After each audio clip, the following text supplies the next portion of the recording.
من يهده الله فلا مضل له ومن يضلله فلا هادي له ونشهد أن لا إله إلا الله وحده لا شريك له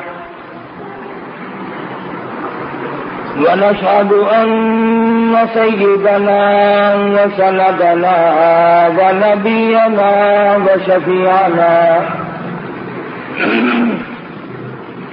وهادينا ومرشدنا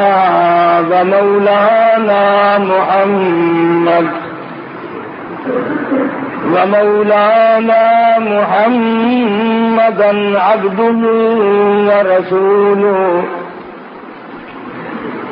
أرسله بالحق بشيرا ونذيرا صلى الله تعالى عليه وعلى آله وأصحابه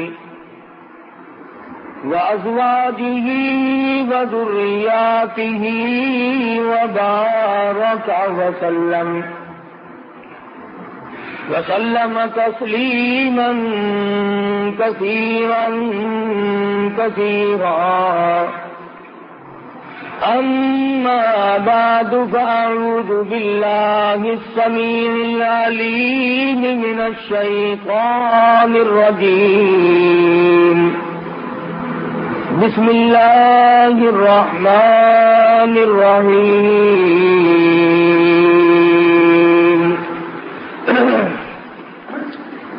فاذكروني أذكركم واشكروا لي ولا تكفرون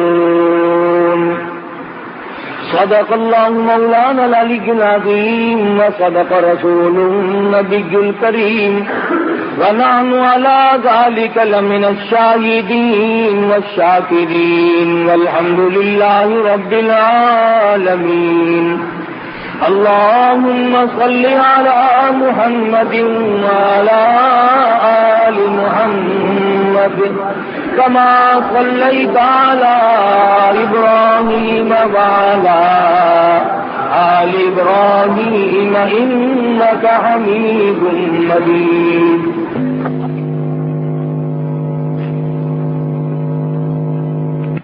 آل محمد كما باركت على إبراهيم وعلى آل إبراهيم إنك حميد مجيد. ٹھکانہ عبدالستار صاحب برائے جی ایم سی. گزشتہ جمعے میں سرکار مدینہ صلی اللہ علیہ وسلم کی اس حدیث کی تشریح عرض کی تھی جس حدیث پاک میں سرکار مدینہ صلی اللہ علیہ وسلم نے فرمایا کہ 7 قسم کے آدمی عرش عظیم کے سائے میں چھاؤں میں آرام سے سکون سے ہوں گے. ان میں سے ایک چیز یہ بھی تھی، ان 7 آدمیوں میں سے ایک وہ بھی ہے کہ صدقہ اور خیرات اس طرح پہ کرے کہ دائیں ہاتھ سے دے تو بائیں کو پتہ نہ چلے. قرآن کریم نے دونوں چیزوں کی طرف صراحتاً وضاحت فرمائی ہے. ان تبدوا الصدقات فنعما ہی وان تخفوها وتؤتوها الفقراء فهو خير لكم. فرمایا اگر تم صدقہ اور خیرات چھپا کر دو تو تمہارے لیے زیادہ بہتر ہے، اور اگر علانیہ دو تو تمہارے لیے پھر بھی بہتر ہے. چھپا کر دینے میں مصلحت یہ ہے کہ دوسروں کو پتہ نہ چلے. اللہ پاک اس عبادت سے بے انتہا خوش ہوتے ہیں جو صرف اللہ کو پتہ چلے. ایک حدیث میں ہے فرمایا نبی کریم صلی اللہ علیہ وسلم نے کہ میدان حشر میں آواز لگے گی کہاں ہیں وہ لوگ جو راتوں کو مجھے یاد کیا کرتے تھے؟ اعلان کیا جائے گا، آؤ نور والے ممبروں پہ بیٹھ جاؤ، تم اندھیروں میں مجھے یاد کیا کرتے تھے، آج نورانی ممبروں پہ بیٹھ جاؤ۔ ایک اور حدیث میں ہے، فرمایا نبی کریم صلی اللہ علیہ وسلم نے کہ جب آدمی چھپا کر کے کوئی عبادت کرتا ہے، مخفی عبادت کرتا ہے اور اللہ تعالیٰ سے اس کی قبولیت کی امید رکھتا ہے تو خداوند کریم اس سے بہت راضی ہوتے ہیں۔ الذین ينفقون اموالهم باللیل والنہار سرا وعلانیۃ فلہم اجرہم عند ربہم، دونوں چیزیں صاف ہیں۔ میری راہ میں جو خرچ کرنے والے لوگ ہیں وہ دن میں کریں یا رات میں کریں، وہ اعلانیہ کریں یا چھپا کر کے کریں، بہرحال اللہ پاک کے نبی نے ارشاد فرمایا صلی اللہ علیہ وسلم نے کہ اللہ کو وہ بندہ زیادہ محبوب ہے، وہ بندہ زیادہ پسند ہے جو چھپا کر کے صدقہ کرے، کسی کو پتہ نہ چلے۔ اس میں ایک فائدہ یہ ہے کہ آدمی ریاکاری سے بچ جاتا ہے، اور ریاکاری بہت بڑی بیماری ہے۔ اندازہ لگایا ہوگا، آدمی جب اللہ کے نام پہ کچھ دیتا ہے تو یہ امید کرتا ہے کہ جس کو میں نے دیا وہ آگے سے یوں کہے جزاک اللہ، واہ جی واہ، واہ جی واہ، بہت بڑے سخی آدمی ہیں۔ نفس اس بات کا انتظار کرتا ہے، اللہ تیرے بال بچوں میں برکت دے، اللہ تیری جان میں برکت عطا فرمائے، کارخانے میں برکت دے، دکان میں برکت دے۔ کان سننے کے لیے منتظر ہوتا ہے کہ یہ لفظ اس کے منہ سے نکلے جس کو میں نے خیرات دی ہے، حالانکہ اس کی زبان کے بجائے اگر اس کا دل بولے گا تو وہ زیادہ اللہ کے یہاں پسندیدہ ہے۔ مولانا محمد قاسم صاحب نانوتوی رحمۃ اللہ علیہ فرماتے ہیں کہ گرمیوں میں کسی کو ٹھنڈا پانی پلاؤ، تجھے کہنے کی ضرورت ہی نہیں پڑے گی کہ میرے لیے دعا کر دو، اس کی عقلیاں بول اٹھیں گی خدا تیرا بھلا کرے، اس کا انگ انگ بول اٹھتا ہے۔ پیاسے کو پانی ملے گا، اس کی عقلیاں دعائیں دیں گی، بھوکے کو روٹی ملے گی، اس کی عقلیاں دعائیں دیں گی، ننگے کو کپڑا ملے گا، اس کا دل دعائیں دے گا۔ پریشان حال کی جب مدد کرو گے وہ تمہاری سامنے کہے یا نہ کہے، بلکہ بہتر یہ ہے کہ تو سویا ہوا ہو اور وہ تیرے لیے سر سجدے میں رکھ کر دعا کرے، یا اللہ فلاں بندے نے میرے ساتھ سلوک کیا تو اس کا بھلا کرے۔ سفیان ثوری رحمت اللہ علیہ کے ساتھ سلوک کرتا تھا یحییٰ برمکی، بادشاہ وقت تھا، 1000 روپیہ مہینہ دیا کرتا تھا اللہ والے کو خرچ کے لیے۔ سفیان ثوری رحمت اللہ علیہ تہجد کے وقت سر سجدے میں رکھ کر دعا کرتے تھے، الہی یحییٰ برمکی نے میرے پیٹ کی کفالت کی، میری دنیا کی کفالت کی، میری دنیا کی ضروریات میں کام آیا، اور پروردگار عالم میں اس کے لیے دعا کرتا ہوں تو اس کی قبر کی کفالت فرما۔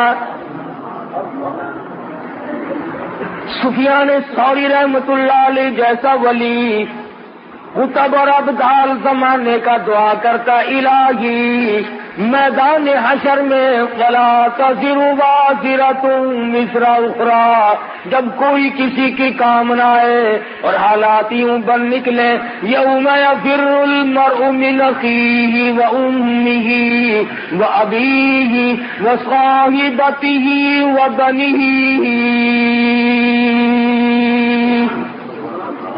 اما ابدا بیوی اولاد کوئی بھی کسی کے کام آنے کے لیے تیار نہیں۔ سفیان ثوری رحمت اللہ علیہ سر سجدے میں رکھ کر دعا کرتے، الہی یحییٰ برمکی کی قیامت میں کفالت فرما۔ فرمایا الذین ينفقون اموالهم باللیل سرا وعلانية فلهم أجرهم عند ربهم ولا خوف عليهم ولا هم يحزنون۔ چھپا کر اللہ کے نام پہ خرچ کرو، اعلانیہ طور پر خرچ کرو۔ اللہ فرماتے ہیں اس کے لیے بہت بڑا اجر ہے، اور اس کو چاہیے کہ وہ اللہ کی ذات پر یقین کرے۔ مگر دوستو یہ سارے کا سارا معاملہ اپنے ہاتھ کے ساتھ لگا ہوا ہے۔ علماء کرام نے لکھا ہے کہ مدینے کا انصاری کھجوروں کی تجارت کرتا ہے، کھجور ہاتھ میں لیے ہوئے چل رہا ہے، آدھی کھجور کھا چکا ہے، آدھی باقی ہے۔ سائل نے سوال کر دیا، آدھی کھجور اس فقیر کو دے دی۔ چند دنوں کے بعد موت قریب آئی، وصیت کی وارثوں کو میرا سارا گودام اللہ کے نام پہ صدقہ کر دینا، میرے نام پہ اصال ثواب کر دینا۔ مرنے کے بعد لوگوں نے یوں ہی کر دیا۔ کسی نے خواب میں دیکھا، پوچھا بتا کیا گزری؟ کہنے لگا یہاں کا معاملہ بالکل نرالا ہے، یہاں کی کاروبار بالکل نرالے ہیں، اور کہنے لگا رب اکبر کی قسم، جتنا اجر، جتنا ثواب، جتنی جزا مجھے آدھی کھجور کی ملی، اتنا پورے گودام کا نہیں ملا۔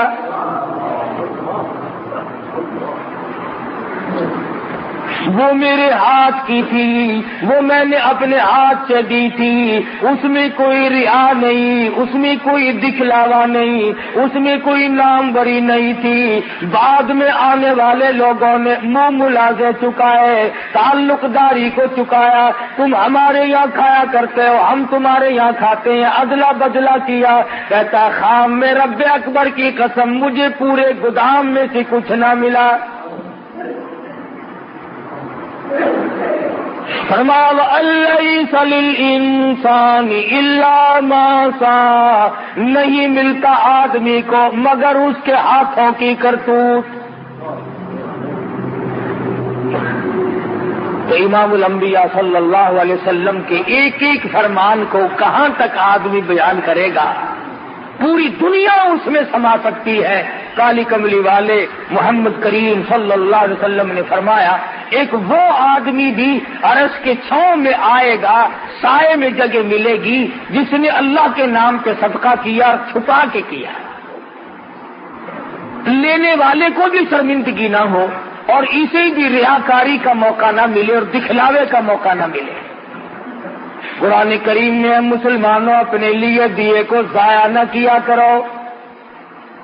یا ایھا الذین آمنوا، او ایماندارو، لا تبطلوا صدقاتکم بالمن والأذى،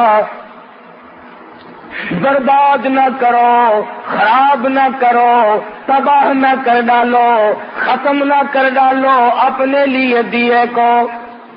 الہ العالمین ختم کیسے ہو جاتا ہے، برباد کیسے ہو جاتا ہے، ضائع کیوں کر ہو جاتا ہے؟ فرمایا بالمن والاذى، احسان جتلانا، ہم نے تیری ساتھ یوں کیا تھا۔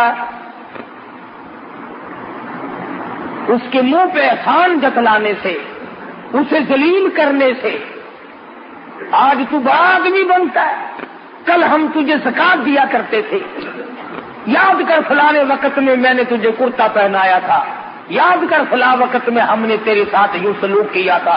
اللہ کا قرآن کہتا ہے، خدا بند کریم فرماتے ہیں جب تو اس کو مینا مارتا ہے، اللہ فرماتے میرے بندے کا کلیجہ اکٹھا ہو جاتا ہے، اسے تکلیف ہوتی ہے، اور کسی بندے کو تکلیف دینا میرے یہاں جائز نہیں، اللہ کریم فرماتے ہیں۔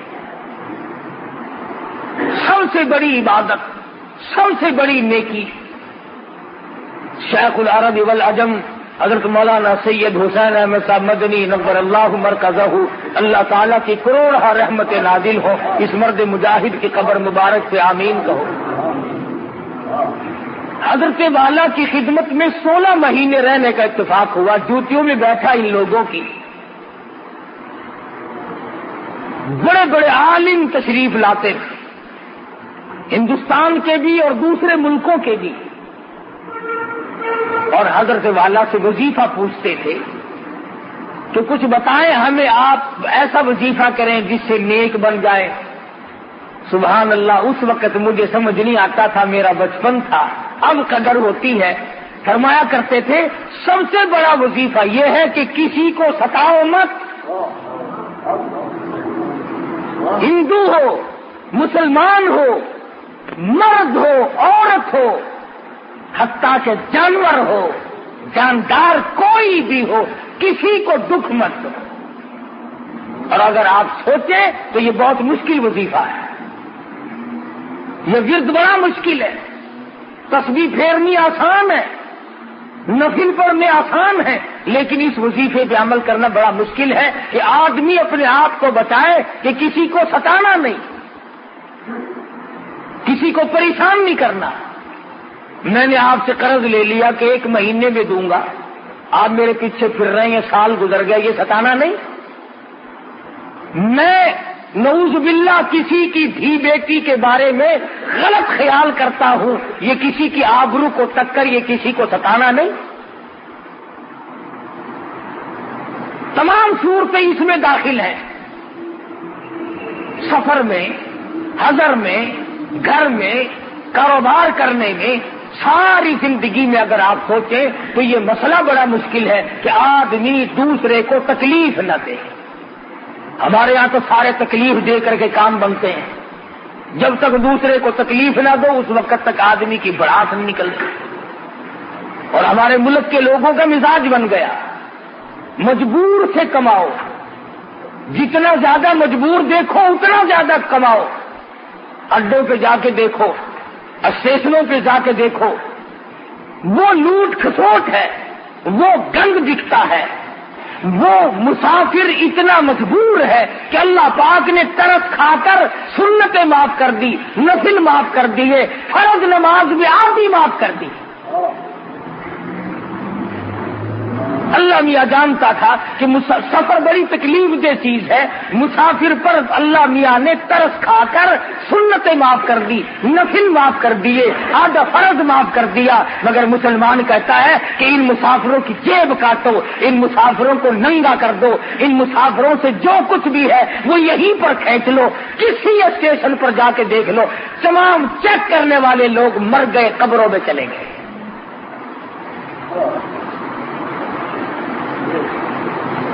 زہر بھی ملا کر کے بیچ ڈالو، کوئی بات نہیں، 4 دن کی پکی ہوئی روٹی بیچتے رہو، کوئی بات نہیں۔ سارے افسر مر گئے، سارے ڈاکٹر مر گئے، تمام انتظامیہ والے لوگ مر گئے، اور اگر ذرا سا پتہ چل جائے کہ فلاں جگہ سے 2 دکاندار لڑ رہے ہیں، وہاں فوراً پہنچیں گے کہ اس سے بھی مال ملے گا، اس سے بھی مال ملے گا۔ مال بٹورو جتنا بٹورا چاہتے ہو۔ میں پھر کہتا ہوں کہ ہم جتنا مال بٹور رہے ہیں بہت ممکن ہے کہ نہ ہمارے کام آئے نہ ہماری اولاد کے کام آئے۔ حالات ایسے ہیں، نظر ڈالو دنیا میں کیا ہو رہا ہے اس وقت۔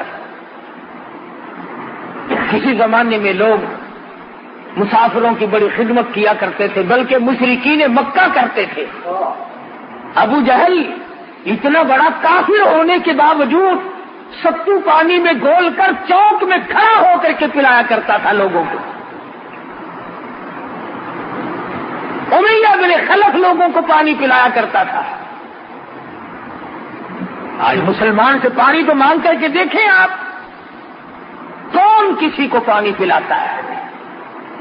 اور تمام جنتی بنے پھرتے ہو۔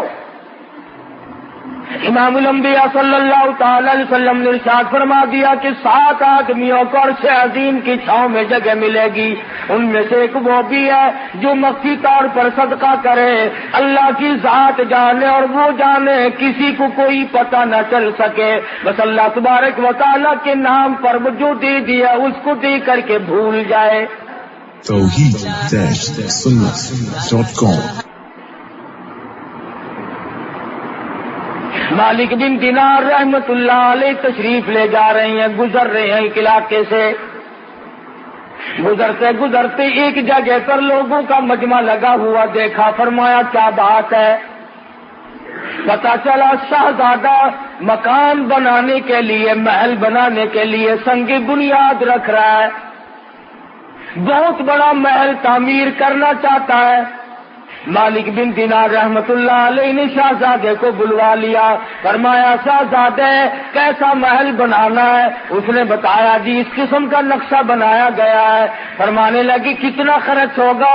شہزادہ کہنے لگا اس زمانے میں کہ 2 لاکھ ریال خرچ ہوں گے۔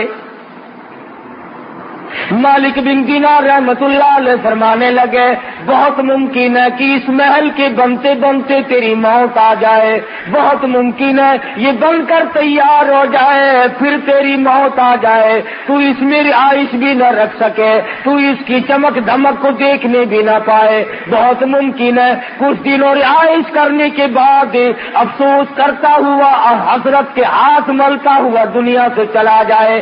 حضرت مالک بن دینار رحمت اللہ علیہ فرمانے لگے 2 لاکھ روپیہ مجھے دے دے، میں ایسے محل کا وعدہ کرتا ہوں جس میں تو داخل ہونے کے بعد کبھی نکلے گا نہیں۔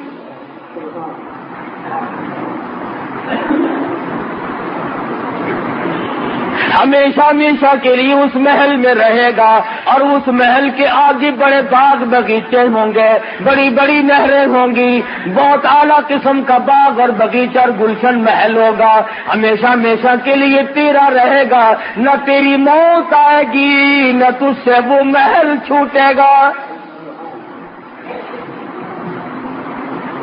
مسلمانوں میں یقین کا زمانہ تھا۔ شہزادہ کہنے لگا میں بالکل آپ کو سارا روپیہ دے دیتا ہوں، مگر ہمارے یہاں دستور ہے جب کوئی معاہدہ ہو، جب کوئی لین دین کیا جائے تو جان بین کے دستخط ہونی چاہیے، لکھ پڑھ ہونی چاہیے۔ مالک بن دینار رحمت اللہ علیہ نے کاغذ نکالا اور لکھ دیا میں اللہ پاک جل جلالہ کی طرف سے وعدہ کرتا ہوں شہزادے سے کہ جنت میں ایک محل ملے گا۔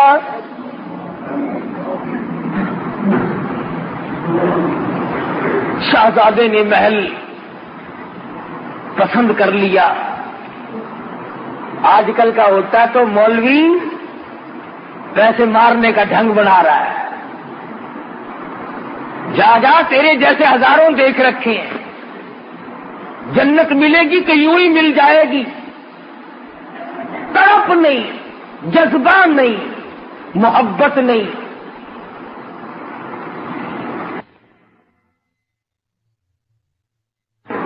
شہزادے نے 2 لاکھ روپیہ اٹھا کر کے مالک بن دینار رحمت اللہ علیہ کے حوالے کر دیا، اور وہ لکھا ہوا کاغذ جو تھا وہ خود سنبھال لیا، اور مکان بنانے کا ارادہ ترک کر دیا۔ وہ بھی اللہ والے تھے، یہ ہمارے زمانے جیسے تو تھے نہیں۔ مالک بن دینار رحمت اللہ علیہ نے اسی وقت اعلان کر دیا کہ جتنے فقیر محتاج یتیم بیوہ مساکین ہو آ جاؤ سارے، مالک بن دینار خیرات تقسیم کر رہا ہے۔ علماء نے لکھا ہے صبح سے لے کر شام تک مالک بن دینار رحمت اللہ علیہ کے پاس روزہ افطار کرنے کے لیے ایک کھجور بھی باقی نہ تھی، تمام کا تمام اللہ کے راہ میں خرچ کر دیا، سب لوگوں کو دے دیا۔ مرید کہنے لگا حضرت جی شام کا روزہ کس چیز سے افطارو گے؟ فرمایا تو نے اس وقت نہ بتایا، 1 ٹکا رکھ لیتے 2 کھجوریں آ جاتی، اب تو ختم ہے معاملہ۔ اللہ غنی سید عائشہ صدیقہ رضی اللہ تعالی عنہا کو فاروق اعظم رضی اللہ تعالی عنہ نے 12 مہینے کا خرچ 12,000 روپیہ یکدم بھیجا۔ سال کا خرچہ ہماری ماں کے لیے عائشہ صدیقہ رضی اللہ تعالی عنہا کے لیے فاروق اعظم رضی اللہ تعالی عنہ نے بھیجا۔ جب خادمہ نے گٹھڑی لا کے رکھی، اللہ غنی ام المومنین فرمانے لگی میرے اور اس دولت کے درمیان کپڑا لٹکا دے، مجھے یہ دولت دیکھتے ہوئے بھی شرم آتی ہے۔ عائشہ صدیقہ رضی اللہ تعالی عنہا نے رو دیا، فرمانے لگی مجھے یاد ہے میں شہنشاہ کائنات حضرت محمد الرسول اللہ صلی اللہ علیہ وسلم کے لیے روٹی پکایا کرتی تھی، کبھی آٹا چھاننے کی نوبت نہ آئی، پھونک مار دیا کرتی تھی، جو کا آٹا ہوتا تھا جو گھاس اڑ گیا سوڑ گیا، باقی بیچ میں پکایا کرتی تھی۔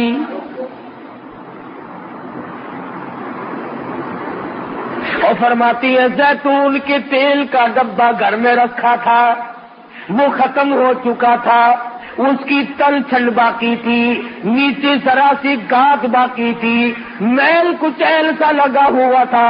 عائشہ صدیقہ فرماتی ہے میں نے جو کی روٹی پہ وہ میل کچیل سا چپڑ دیا۔ مدنی کریم صلی اللہ علیہ وسلم نوش فرما رہے تھے اور فرمانے لگے عائشہ قیامت میں اس نعمت کا بھی سوال کیا جائے گا۔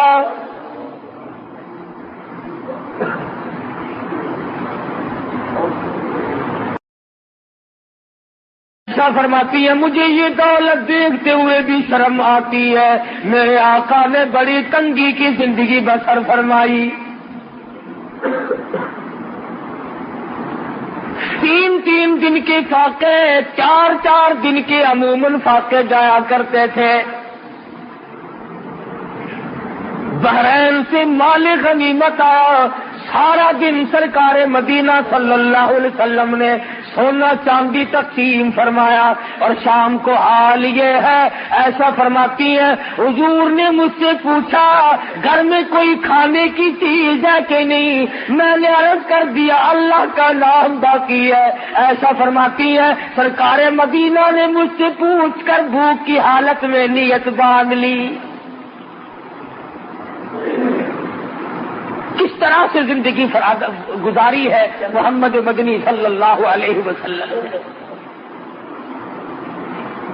دوسروں کے لیے سیم و زر و گوہر تقسیم ہو رہی ہیں، اور اپنا حال یہ ہے کہ چولہے میں آگ نہیں جلتی، کپڑا پورا نہیں ہے، اور پھر شکایت کبھی نہیں۔ اللہ میاں نے خود پوچھا اے میرے محبوب اگر آپ فرمائیں یہ احد پہاڑ سونے کا بنا دوں، جہاں آپ جایا کریں گے یہ آپ کے ساتھ ساتھ چلا کرے گا۔ عرض کیا اور میرے پروردگار میں فقیری میں راضی ہوں، میں اس فقیری میں راضی ہوں صلی اللہ علیہ وسلم۔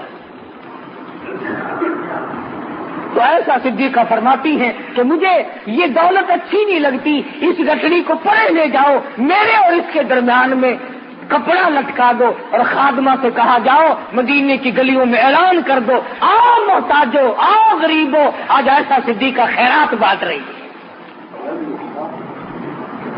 12 مہینے کا خرچ ہے، سال بھر کا خرچہ آیا ہے۔ فرماتی ہیں کہ عصر کے وقت تک تمام کا تمام تقسیم کر دیا۔ خادمہ کہتی ہے شام کا وقت جب آیا عائشہ صدیقہ رضی اللہ تعالیٰ عنہ کے پاس روزہ افطار کرنے کے لیے کھجور کا دانہ کوئی نہیں، روٹی نہیں، کھانے پینے کی کوئی بھی چیز موجود نہیں۔ خادمہ کہنے لگی آپ نے کچھ تھوڑے سے 2-4 آنے رکھ لیے ہوتے، اب فاقے سے بیٹھی ہو، پانی پی کر بیٹھ گئی ہو۔ رو کے فرمانے لگی تو نہیں جانتی امام الانبیاء صلی اللہ علیہ وسلم کا یہی طرز عمل تھا، اور یہی حضور کی وصیت اور نصیحت ہے، جو دولت کی طرف پڑے گا آخرت برباد ہو جائے گی۔ مالک بن دینار رحمت اللہ علیہ نے لکھ کر کے دیا، دولت روپیہ پیسہ 2 لاکھ شہزادے سے لے لیا، سارے کا سارا دن بھر میں تقسیم کر دیا۔ تیسرے دن یا تیسرے چوتھے روز تہجد کے لیے مالک بن دینار رحمت اللہ علیہ جب مصلی پہ کھڑے ہونے لگے تو پیروں میں اندھیرے میں کاغذ لگا،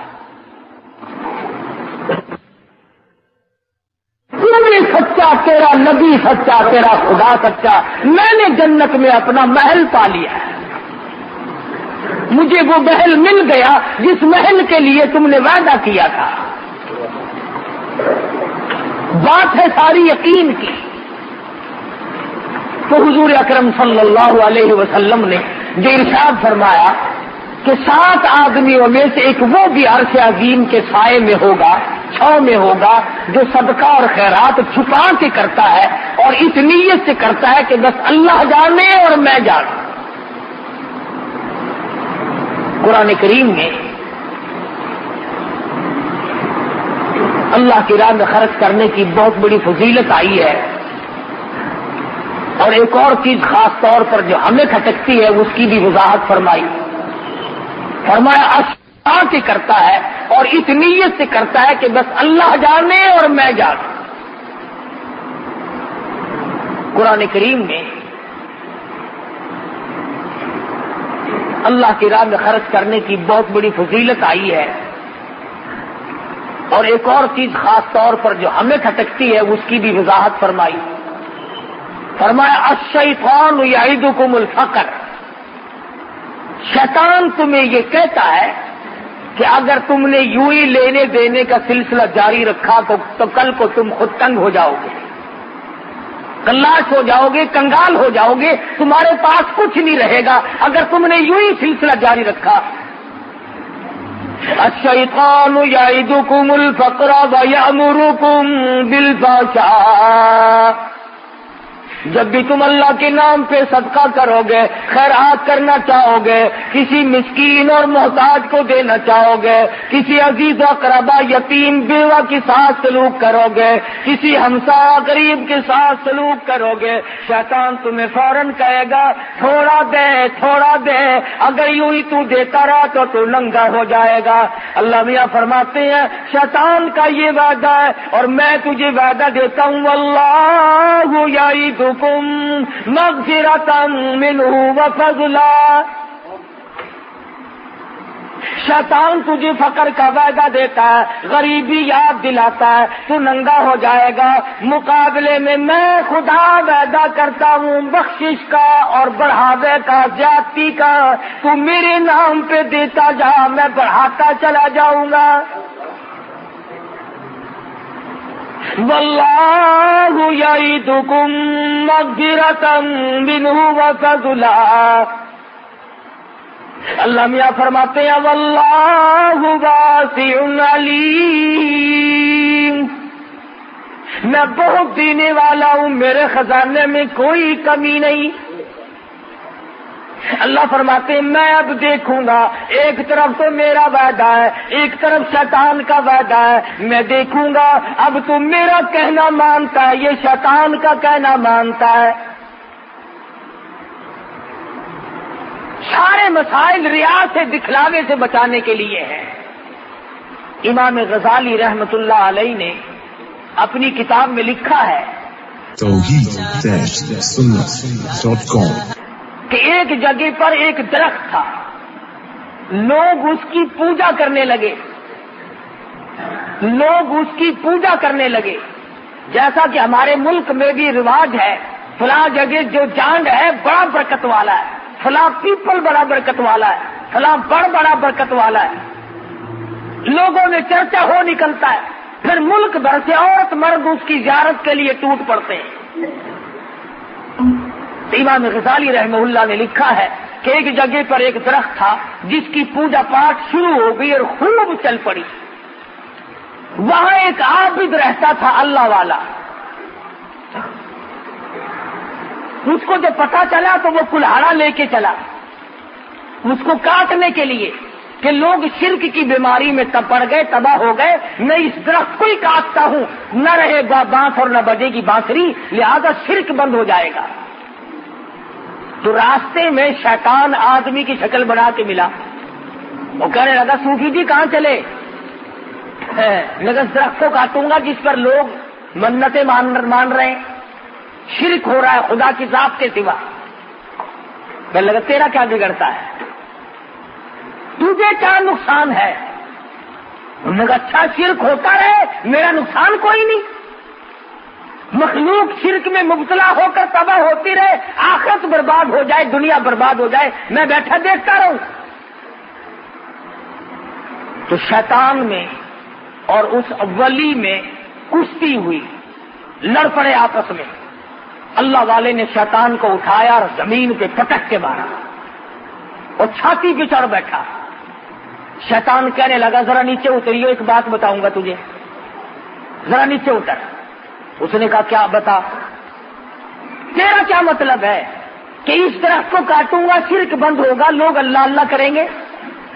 اس نے کہا بات سن، اگر تجھے اللہ ہی اللہ کرنی مقصود ہے اور لوگوں کا فائدہ مقصود ہے، تیرے تکیے کے نیچے 10 روپے روز ملا کریں گے. تو غریبوں کو تقسیم کریو، بھوکوں کا پیٹ بھرے گا، دعا کریں گے، کتنا فائدہ ہوگا. 10 روپے روز ملا کریں گے تیرے سرانے کے نیچے، مگر اس درخت کو نہ کاٹ. صوفی جی بیچارے آ گئے قابو. اس نے کہا بھی یہ کوئی کم نیکی تو نہیں، اور اس زمانے کے 10 روپے آج کے 10 روپے نہیں جو پھونک مارنے سے اڑ جائیں، کہ 10 روپے میں تو خدا جانے کتنوں کا پیٹ بھرے گا، کتنوں کو کپڑا پہناؤں گا، کتنوں کی دوا دارو کروں گا، کتنوں کی مشکل آسان ہوگی، درخت کاٹنے سے مجھے کیا ملے گا. صوفی جی کی سمجھ میں آئی، کلاڑا رکھا، مسلے پہ بیٹھ گئے. رات کو سوئے، صبح کو سرانے کے نیچے سے واقعی 10 روپے ملے. کہنے لگا بہت اچھی بات، یہ تو مزے ہو گئے بھائی، اور اللہ کی راہ میں خرچ کر دیے. دوسرے دن بھی سرانا اٹھا کے دیکھا، صبح کو پھر 10 روپے مل گئے. اس نے کہا شیطان ہے تو سچا بھائی. تیسرے دن سرانا اٹھایا تو ہے ہی نہیں. دری اٹھا کے دیکھی کہ شاید دری کے نیچے جلدی میں رکھ گیا ہو، وہاں بھی نہیں. چارپائی کے نیچے جھانک رہے ہیں، مٹی کرید رہے ہیں کہ شاید ادھر ادھر گر گئے ہو، ہی نہیں. وہ کہاں تھے؟ تو لگا اچھا. پھر اٹھایا کلاڑا اور پھر اس طرف کی طرف چلے اور پھر راستے میں ملا. امام غزالی رحمت اللہ علیہ نے لکھا ہے، کہنے لگا کہاں چلے؟ تو اس طرف تو کاٹوں گا، لوگ شرک کرتے ہیں. اس نے کہا وہ بتایا تھا تجھے 10 روپے ملا کریں گے. انہوں نے کہا بے ایمان ہو گیا تھا، 2 دن تو ملے، آج تو بالکل نہیں ملا، ایک آنا بھی نہیں وہاں. تو اب جو شیطان میں اور اس ولی میں کشتی ہوئی، اب ولی نیچے اور شیطان اوپر. اب وہ نیچے دبا لیا اور شیطان اوپر چڑھ بیٹھا. کہنے لگا تو ذرا ٹھہر، یہ بات بتا، اس دن تو نیچے تھا، میں اوپر تھا، آج میں نیچے تو اوپر، اس کی کیا وجہ ہے؟ تو کہنے لگا میری بیماری مجھ سے ہی پوچھتا ہے. اس نے کہا بتا تو صحیح. کہنے لگا اس دن تیرا غصہ صرف اللہ کے لیے تھا. اس دن جو تیرا غصہ تھا، ناراضگی تھی، وہ اللہ کی رضا کے لیے تھی اور اللہ کے لیے تھی، للہ تھی، اس میں تیرا کچھ شامل نہ تھا. آج کے غصے میں یہ بھی تو شامل ہے نا کہ وہ 10 روپے کیوں نہیں ملے. اس لیے ملاوٹ ہو گئی غصے میں، اس لیے میں اوپر آ گیا اور جناب نیچے چلے گئے.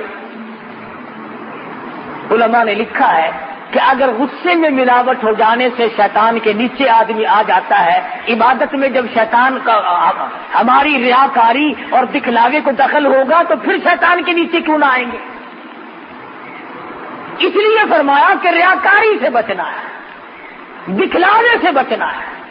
کئی لوگ نماز پڑھتے ہیں، جب لوگوں میں نماز پڑھیں گے وہ لمبا سجدہ، لمبا رکوع، بڑی لمبی اتحیات، بڑی لمبی قرات، اور جب اکیلا پڑھے تو چل میں آیا، ٹھک ٹھک ختم کی، وہ گئے ادھر گئے، دیر ہی نہیں لگتی. بات اماموں کا یہ حال ہے، جماعت کراویں گے تو بڑی لمبی چوڑی نماز، اور بعد میں 2 سنتیں اگر پڑھنی ہے نا تو مقتدی سارے کھڑے ہیں، مولوی صاحب پڑھ کے چلے بھی گئے. یہ تمام چیزیں دکھلاوے میں شامل ہے یہ. اور اللہ پاک دکھاوے کو، ریاکاری کو قطعاً پسند نہیں کرتا. وہ زکوٰۃ ہو، وہ نماز ہو، وہ حج ہو، وہ عبادت ہو، وہ خیرات ہو، کوئی چیز بھی ہو، اللہ پاک کہتا ہے جو کرنا میرے لیے کر، اس میں کسی قسم کا دکھلاوا نہ کر. اور لوگوں کو کیا دکھاتا ہے؟ لوگ تو تجھے آگے بے ایمان کہتے ہیں. کیا دکھانا ہے لوگوں کو؟ اس لیے قرآن کریم میں بار بار فرمایا واللہ یعدکم مغفرۃ منہ وفضلا واللہ واسع علیم یؤتی الحکمۃ من یشاء اور لوگوں میں خدا وعدہ کرتا ہوں جو میرے نام پر تم خرچ کرو گے میں مالک تو میں ہی ہوں، بیماری پہ خرچ کرا دوں گا، مقدمے پہ خرچ کرا دوں گا، پریشانیوں میں خرچ کرا دوں گا، فضولیات میں خرچ کرا دوں گا، سینما تھیٹر تماشوں پہ خرچ کرا دوں گا، اور اگر تم صرف لوجہ اللہ کرو گے فرمایا واللہ یعدکم مغفرۃ منہ وفضلا، سب سے پہلے تو میری طرف سے بخشش کا وعدہ ہے۔ کتنی بڑی بات ہے کہ خود مالک یہ فرمائے کہ جب تو آئے گا میں تیرے لیے جنت تیار لیے کھڑا ہوں گا۔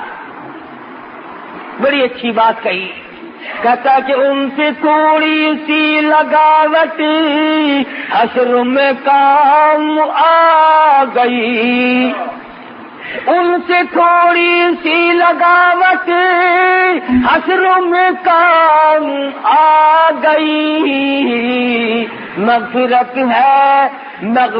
ہے جستجو میں میرے گھبرائی ہوئی، بخشش تلاش کرتی ہے۔ کیا مزے کی بات ہے، امام الانبیاء صلی اللہ تعالی علیہ وسلم آواز دیں، خود اللہ پاک کی طرف سے اعلان ہو، آئے وہ لوگ، کہاں گئے وہ لوگ جو اپنی ضروریات میں سے نکال کر، اپنے خرچے میں سے نکال کر میرے نام پر دیا کرتے تھے، جن کا یہ خیال تھا کہ ہم اس کا بدلہ اللہ سے حاصل کریں گے۔ فَلَهُمْ أَجْرُهُمْ عِنْدَ رَبِّهِمْ وَلَا خَوْفٌ عَلَيْهِمْ وَلَا هُمْ يَحْزَنُونَ۔ اتنا کرنے والے لوگ تھے، کیا بتاؤں کہ گزشتہ زمانے کے لوگوں نے کس کس طریقے سے کمائی کر کے اپنی آخرت کو بنایا۔ آج ہم آخرت کا تو نام بھی نہیں لیتے، میرے تیرے دماغ میں یہ بات ہی نہیں کہ ہم اس دنیا کو چھوڑ بھی جائیں گے، قبر کی زندگی بھی آئے گی، حشر بھی آنا ہے، قیامت بھی آنی ہے، پلسرات بھی آنی ہے، ہم لوگوں کے دماغ میں تو یہ بات ہے ہی نہیں۔ حالانکہ میں اور آپ اس نبی کے امتی ہیں، اس سرکار مدینہ صلی اللہ علیہ وسلم کی امتی ہیں۔ سیدہ فاطمہ الزہرا رضی اللہ تعالیٰ عنہا فرماتی ہیں، میں اپنے ابا کی حضور میں حاضر ہوئی اور میں نے جا کر کے اپنے ابا کے ہاتھ میں آدھی روٹی کا ٹکڑا رکھ دیا۔ مدنی کریم صلی اللہ علیہ وسلم نے پوچھا کہاں سے لائی؟ میں نے عرض کیا میرے ابا 3 دن کے فاقے کے بعد ایک روٹی ملی تھی، آدھی میں نے کھا لی، آدھی آپ ابا کے لیے بچا لائی ہوں۔ سرکار مدینہ صلی اللہ علیہ وسلم کی آنکھوں میں آنسو آ گئے، فرمایا لخت جگر اور نور نظر، آج تیرے ابا نے 4 دن کے بعد روٹی کا ٹکڑا دیکھا ہے۔ اس تنگی سے، اس عسرت سے، اس پریشانی سے زندگی گزاری اور آمدن گزاری۔ یہ نہیں کہ حضور مجبور تھے، اللہ نے بار بار پوچھا ہے، کہو تو دولت کے انبار لگا دو۔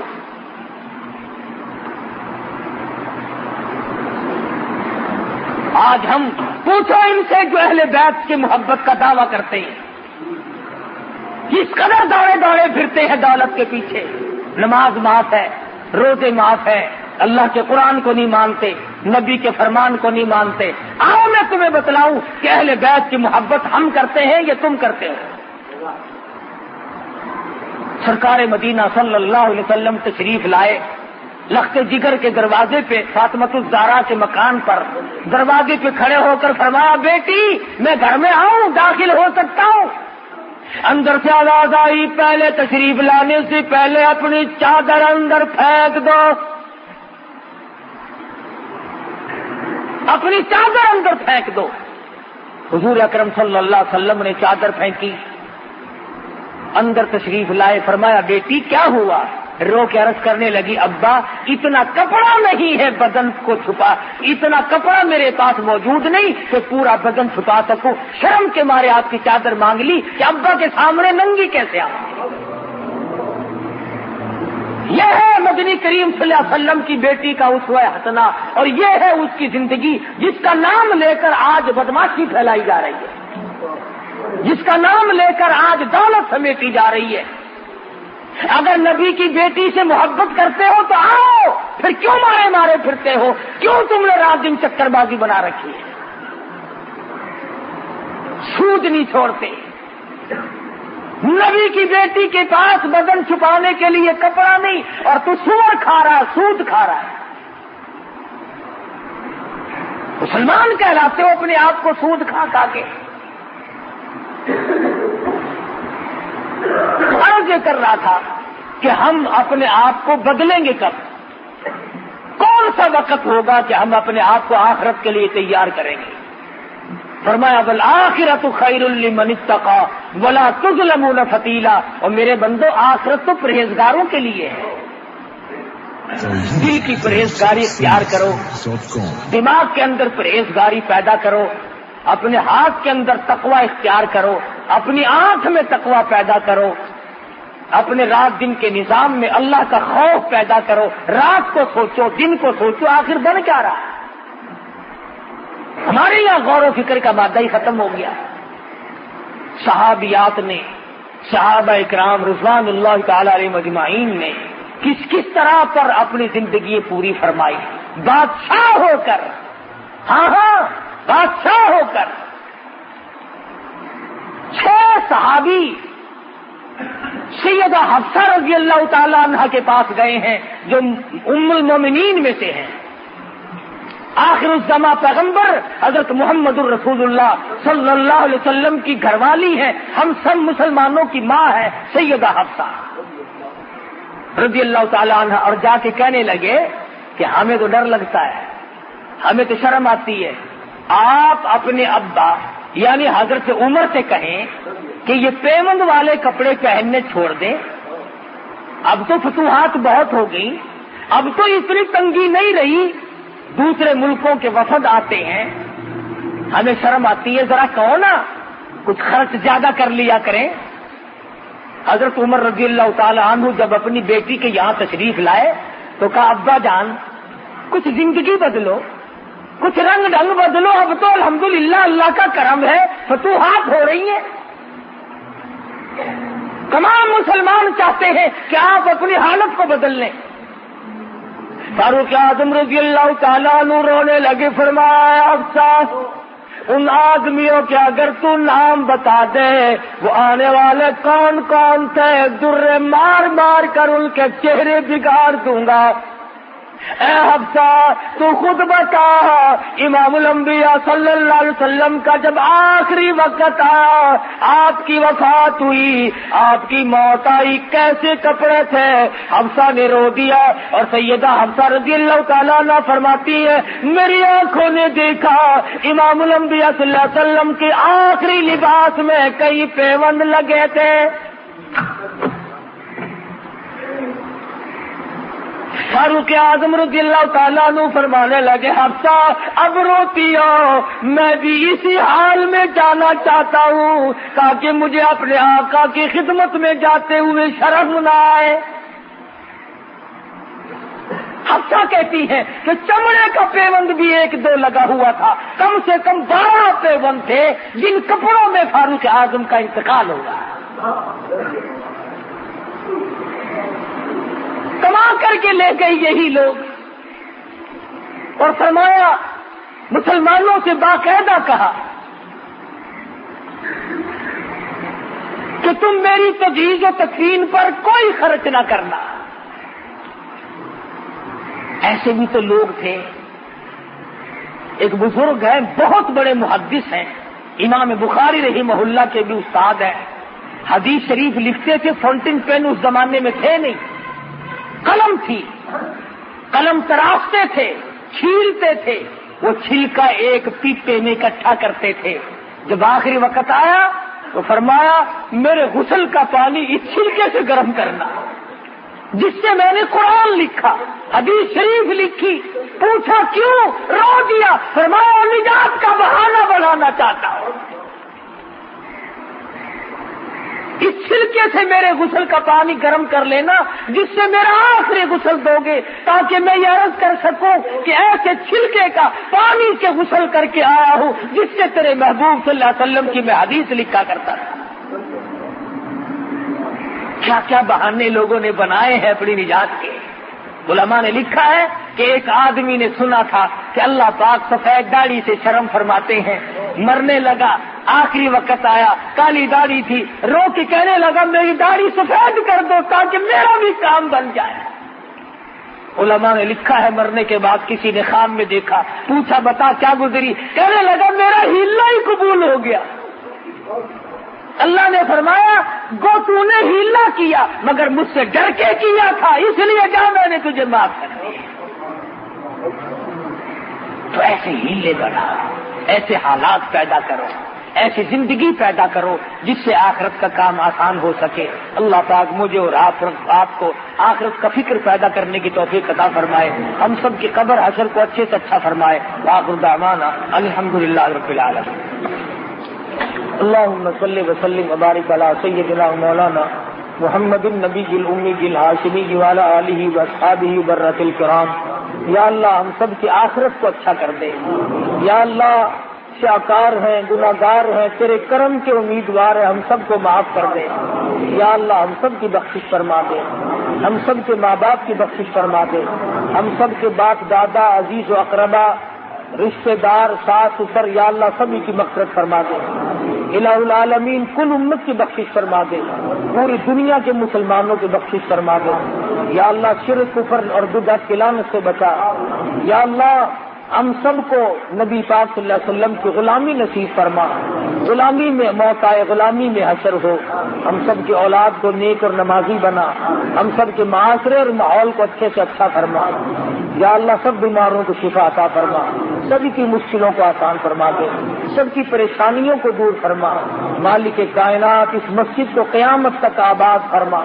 یا اللہ اس مدرسے کو دین کے لیے سرچشمہ بنا۔ پروردگار عالم ہم سب کو قرآن کریم کی محبت نصیب فرما، عظمت نصیب فرما۔ ایک مائی ہے جس کے پاس لڑکیاں ہی لڑکیاں ہیں، دعا کر دو اللہ پاک نرینہ اولاد عطا فرمائے۔ الہ العالمین تمام مسلمانوں کی بگڑی بنا دے۔ یا اللہ سب حاجت مندوں کی حاجتوں کو پورا فرما۔ الہی سب کی جھولیاں بھر دے، سب کے کاروبار کو اچھے سے اچھا فرما دے، جس کے ذمہ قرض ہو ادا کرنے کی صورتیں پیدا فرما، سب کے روزی رزق میں برکت عطا فرما۔ یا اللہ رزق حلال نصیب فرما۔ الہی کسی کو کسی کا محتاج نہ بنا، اپنے